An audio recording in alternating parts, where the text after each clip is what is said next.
I was actually talking to our traders yesterday. They told us the tone of the market changed since last Thursday. And what had happened was there's been a buyer strike for 3 weeks.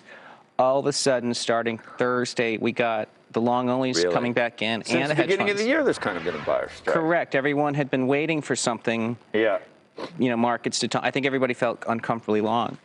Well, when we look back at last year, about half the market had a tough time until March and May. So, as much as people look back and say the S&P went straight up last year, it was really a year that started off as utilities and defensives led, and then all of a sudden we switched in March to a traditional. Since tapering started, equities have been struggling, bonds have been doing well, emerging market debt is positive returning year to date. It's not struggling due to tapering. Maybe we just talked the tapering so completely to death that the markets have discounted the concept of tapering. It seems to be that way in China. The iron ore exports in particular, the steel mills will be producing. Despite this rebalancing story, China will still, the investment will still be relatively large, and there's still plenty of infrastructure to build in China. The source of the over-invoicing in early 2013 was Hong Kong and the special economic zones, the customs areas. And in those to Hong Kong, the exports actually fell. So the strong markets in the January China trade data were the U.S., even Japan, and the European Union.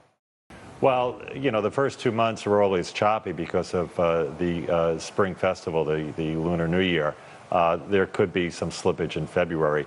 So come early March, that's when you put the 2 months together, and then you'll have a better picture, I think. We all will. If you asked our commodities group, they would say, well, a lot of the oil price is underpinned by the cost of obviously shale, and shale being continuing to hold down the oil price. Even if growth picks up a little bit, is there that much upside for the oil price from here? Not obvious. I mean, you look at China, for example. China growth numbers keep coming down. You've got challenges in EM. I mean, I think you could probably find other things to buy rather than oil majors at the moment, if it were me. Right, but commodities is as much an EM play as anything else. I mean, if you take the conversation with the Heineken, I mean, all of their growth is EM. So if you know where the growth is coming from, and that growth is either slowing or vulnerable. So you've got China, which is slowing. You've got the so-called fragile five who are under the cosh. Then it's not obvious to me that you've got any kind of underpinning for a strong rising commodity price. I mean, gold.